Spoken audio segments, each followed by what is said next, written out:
Panunod ko kapsat idi rabii na amuyot ti Mary Magdalene nagato ti chapter na.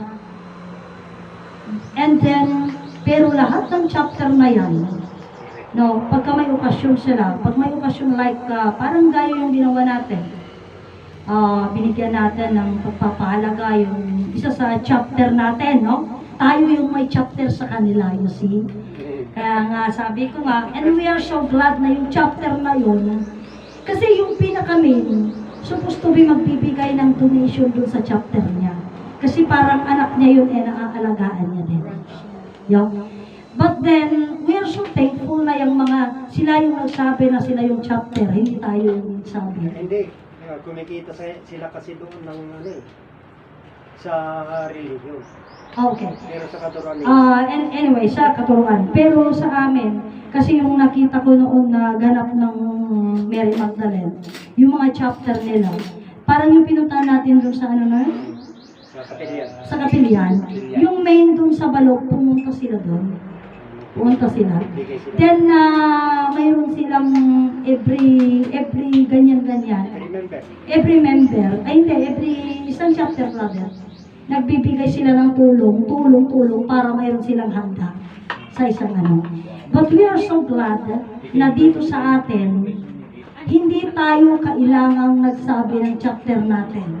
They are the one who claim na sila ay mga chapter natin. Mga kapatid ko. So, maraming salamat sa pag-welcome. Napakaganda nito, yung chapter na yan. So, kami, binigay namin mga kapatid ko, yung respect namin sa kanila, pinisita namin sila na they are our chapter, no?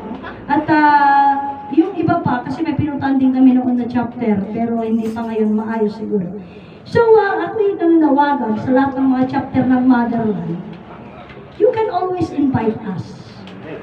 Mga kapatid ko, you can always invite us. Kasi, you like it or not, even though na ayaw ninyo na sabihin chapter kayo, as long as you claim na Motherland Second Jerusalem kayo, then wala kayo dito sa main, ibig sabihin chapter kayo.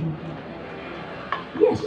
Kaya nga sabi ko nga sa inyo, so baka hintayin nila yung tao na magsasabi na kasi sila is chapter, then mayroon palang Motherland Second Jerusalem sa Manuel na Gilian Isabela saan yan.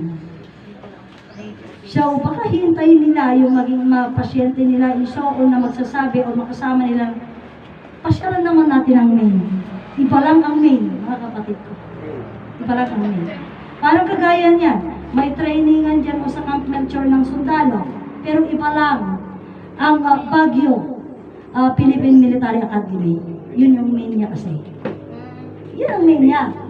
So, parang dito rin, dito yung Motherland Second Jerusalem, parang may San Manuel na Gilian Isabela, dito yung main campus niya.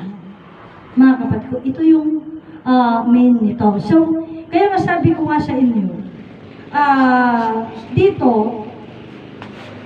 I feel so sorry, kasi maraming nagsasabi na sila yung mga nauna.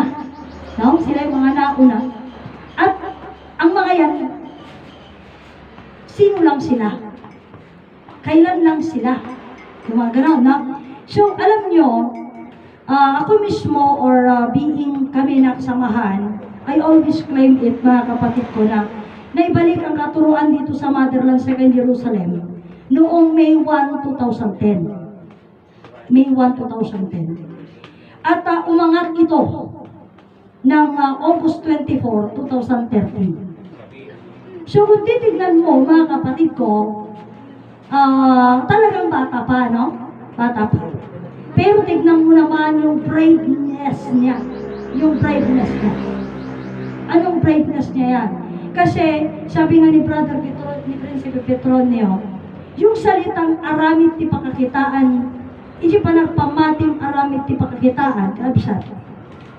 Katarumumar nga da kami, iti nakakagawa nun. Bakit? Kasi kami yung nagbuwabantog ng katuruan, iisang Diyos langit lupa adan, around the world. You see, around the world, through itong communication na ito. Mga kapatid ko. sa pamamagitan ng bagong teknolohiya na ilalive, na i-YouTube.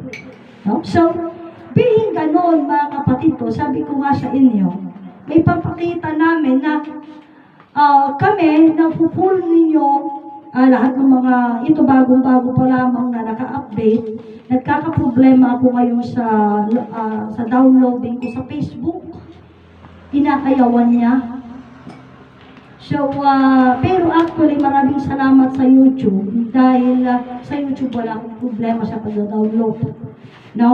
Bakit ko sinasabi ang mga ito? Kasi if you wanted to watch, kasi mayroon yung isa sa mga nagkwento sa akin kahapon na mayroon daw kapitbahay nila na hindi nila kapanalig na nanonood dito sa live natin. Di ba pinsan ni Soyla yun? Yes, pero hindi nila kapanalig. Hindi nila believer doon. Pero let's say na pinsan niya and kapitbahay. Sayang nga, din-invite So, niya na ako hindi naman. So in any way, ito, isa naman sa mga kapatid ito na sabi niyang nanonood sa inyo, sa atin. Pero bilang nanonood po siya sa atin, ang sabi niya is ganito, bakit iba sila sa inyo? May question. Pero ang sabi niya, mga kasama namin ang mga yon. Sila na nandoon sa Aurora, mga kasama nila tayo. Pero bakit iba tayo sa kanila? Kasi sabi niya, sila daw is mostly motherland lang sila. So, katuruan ng inay. Pero sa atin, katuruan ng inay at ng ama. Ang masama dito, parang masteral baga. Master na sila, masteral nila yung katuruan ng inay, pero dumawatak ng pitong makawan, lack of knowledge sila. Mismo sa kwento ng inay. So, paano masasabing nagmasteral sila sa katuruan at kasaysayan ng inay kung kulang? No? Ang mahirap nito, kulang na nga nadagdagan pa ng iba. Napsat. Bakit kulang na nadagdagan pa ng iba? Alam nyo, noong 2018, nagkaroon kami ng isang malaking okasyon dito. Wala pa kasi si Sister Adelaida noon. Na marami ang tumalo. At ang isa sa mga pumunta rito, ang question niya ganito. Pero nauna na kami naghimno kasi. Pero siguro, sa nakita niya, payak, no, na lugar namin, walang picture ng Jesus Christ, walang picture ng Virgin Mary. At lalong, yung mga kasi kahapon, nakita ko, may dalawa silang matawat doon, ani nila yung matawat. No? Iji punto, iti ko na iji kaming kanta, at dati yung pagana nga, hindi nga, bandila wag titiklupin. But it's not exactly na bandila ng Pilipinas or bandila na yung ginawagay-way mo yun. Yun ang pagkaintindi kasi nila. Pero kasi, ang bandila is yung katuruan. Katuruan yun. Susunod din yung bandira ng absat. Nga di siya nga susuro, nga kinapod, no, kabsat, tinan mo, nagkaroon ng maraming punto. Kaya nga sabi ko, be specific tayo ngayon. Tinan mo, anya iti motherland, kurada, no? Nga hampay nga, di siya nga proud to say na di motherland sa trangka. Why? Kasi even though na sinasabi mo motherland is trangka, kung hindi mo alam, mga kapatid ko, yung paliwanag at patunay at kwento kung papaanong natawag na ang motherland ay trangka, sabi ko nga sa inyo, katotohanan man ang nasa sa iyo. Kung wala ka sa paliwanag, wala ka sa katwiran, at wala ka sa kaalaman, ang katotohanan na yan ay magiging peke. Hindi naman totally mali, peke siya. Parang imitation lang, hindi original. No? Hindi siya original. Parang Xerox copy. Pero kaya nga sa atin, isang kapatid ang nagsasabi, tayo yung... Parang tayo yung true copy. Tayo yung... Ito yun. Kasi yung punto na tayo yung true copy, and then sila Xerox lang. No? Bakit naging ganun? Kasi supposed to be, pare-parehas naman tayo kasi pare-parehas tayong nakinig, nakita ng inay, and so on. Sasabihin ko sa inyo, ang bendisyon ng inay at ng ama ay hindi enough na matawag kang ikaw ay kaiba ka na sa lahat. Bakit? Sapagkat nabendisyon ng kaman, if you are not moved and work it out, di ko na ngarod ka na kayon, kabsat. Yapang patisalitaan. No? Siya, ipugnulaan, nagbasa ang dressmaking. No? Nagbasa ang dressmaking. Ngam after the jay, hindi na ako na-training, hindi ko na ginawa yun. Oh. Si Princesa Jezabel, sabi niya, hindi daw siya marunong gumawa ng yung bang mismong pattern. Mismong pattern na cloth pa lang siya ang gagawa, hindi siya marunong. Marunong ako nung high school. O marunong nung high school. Pero hindi ko na kasi kinuha. O hindi mo na. But then ako, Minaster. sabi, kumbaga, kung hindi mo, parang ganon, hindi mo na minaster, so ibig sabihin, mga kapatid ko, mapalimit mo aji ngay, sige kulikutong pa ulit, ipanunot mo, tapos mo mapanunot mo ulit, and then you review. Mabalik mo, pero hindi ka nagaling kasing husay nung dati. Ganyan din po, sabi ko nga sa inyo, ang tinatawag po dun sa katuruan na ganyan. Nalaman mo, hindi mo minaster. Nalaman mo, hindi ka nakipagtalas-tasan. Mga kapatid ko, anong mangyayari? Lack of training ka na. Malalak of training ka.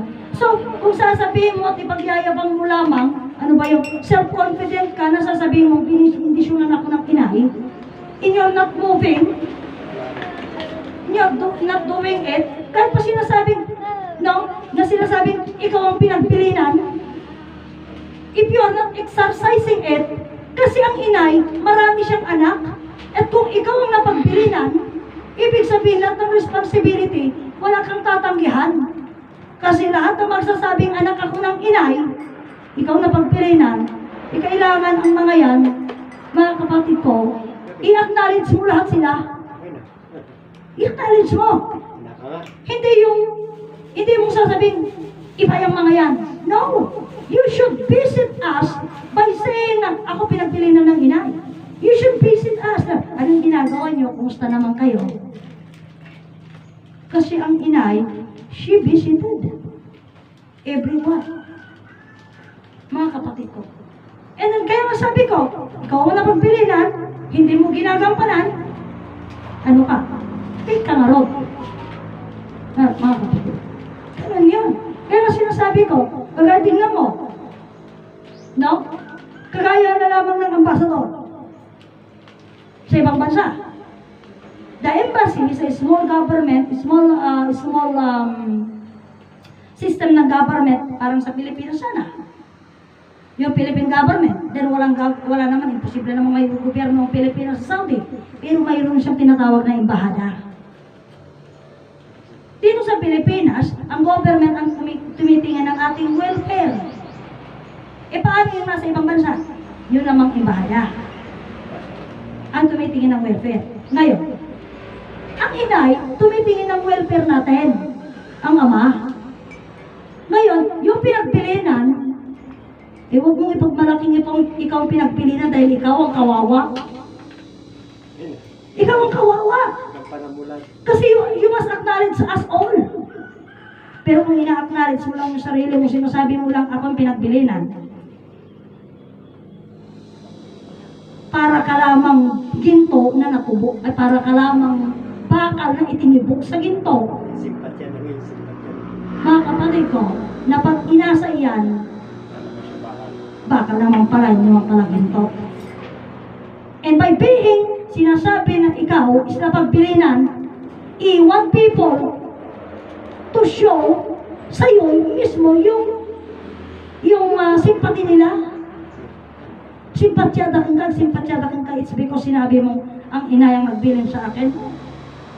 Ako sinasabi ko ito, with the naka-video yan, with naka-loudspeaker yan, sinasabi ko yan. Bakit ganun? It's because kailangan, kaya nga sabi ko nga, tingnan mo kagaya ng, sinasabi ko nga sa inyo, kagaya ng Mary Magdalene. Lahat ng branches nila. So, actually, kasi sinasabi nila dito, amen, and I was actually acknowledging it. Kaya nga tingnan mo, pumunta kami ng Aurora. No? It's a small reunion. No, na ang magkakapatid. Huwag lang yung lagi mong sinasabi, wala yung sinasabi namin na masyado lamang silang mataas na hindi man lang nila tignan naman yung mga nasa ibaba. No? You see? Nakita natin yung kakulangan ng kaalaman, nakita nila yung kaibahan natin. No? Ano yon? Doon. Hindi nila maintindihan yung usapan doon at saka dito. Kung doon, kung lalabas tayo, yung mga doon, puro doon lang yon. Kasi once na, halimbawa like nasa Mercedes ka, saan ka pupunta? Doon sa motherland. You're not going to say na, pupunta ako dito sa motherland kasi nandun ka na eh. So doon. That is why nga, tinitignan ako ni Sister Jezabel. Yes, that's right. Tama yung awit nila. Naisip ko rin yun. Tama yung awit nila doon. Kasi why? Kasi nandun tayo sa Aurora. Kailangan talagang sabihin nilang doon. Kasi hindi doon sa kanila. Kasi chapter lang sila. And they must emphasize yung doon at ang tinutukoy nila dito. Kasi uray ni Amang Martiniano, kuna na ini, Ijay Motherland, Second Jerusalem, Barangay San Manuel, Nagilian, Isabela, pakaganapan kadakilang ang Buddha sa ngalubong. Tignan niyo mga kapatid ko, ang usapang yan ay hindi na lamang pala bago, hindi naman pala salita lamang ng inay ng Ama Martiniano kay Uncle Rico, kundi maging yung mga nauna, alam na nila. Pero kagaya tayong lahat, nung usapang Masagana 99, ano yung punto ng Masagana 99? Yung punto ng Masagana 99, maliwanag na sinabing Masagana 99. Pero walang nagsagana, walang nag-prepare. Awan nag-prepare ka, Absat. So being awan din nag-prepare, Meron kasi, pero pagsasaka kasi yun. okay. Pagsasaka. Hindi yung katulad. Ijay ka, Absat. Ijay ayan, di gobyerno Masagana 99. Yes. Inaramid ada itiniya. Nung gani Ama Martiniano, Masagana 99, hanga pagsasaka dajay. Saan? Haan. Kasi ang 9 at saka 9, kaya nga sinasabi ko sa inyo noon, ni Ama Martiniano, kabsat, itinomero na, kabsat, itinomero ni Ama Martiniano, kabsat ko, numero 4, number 4 ni Ama Martiniano. Apay, grade 4 ni Ama Martiniano. Grade 4. Ni Inay Conchita, numero 2. Grade 2 siya na. Diyos, numero na 0. Apay nga 0. Kasi walang hangganan. Walang tutungan. Walang hangganan, walang simula. Walang simula, walang simula at walang katapusan. Ito ay tuloy-tuloy. Kaya ang Diyos, ang numero niya 0. Ngunit sa pagganap ng Inay Conchita, ang sabi niya, 1, 2, 3, are you ready? Let's go. Mayroon siya sa kita niya. Anong ibig sabihin nito? 0, 1, 2, 3, 4. So, adyan di istorya, ti may sana Diyos, naman nakabalin ti amin, become 3 personas pagbibiyagan, langit nagaanan. One God become 3 divine person. God the Father, God the Son, and God the Holy Spirit. So, ang pagiging punto na ipinapakita o ipinapaalam dito sa katuruan ito, so nasa number 4, kaya sabi ko, ang Diyos ang numero niya 0. Number 1, number 2, number 3, number 4. Sino ito ng mga guna? Hindi Diyos naman nakabalin ko na never ending siya, so 0 siya. Numero 0. Ngunit ang 1, mga kapatid ko, ito na si Ama Adan kasi God become man eh. God become man. And being God become man, dumating dito, yung usapan na punto, ito na si Inay Conchita o Ina Eva. Mga kapatid ko. So being Ina Eva, mga kapatid,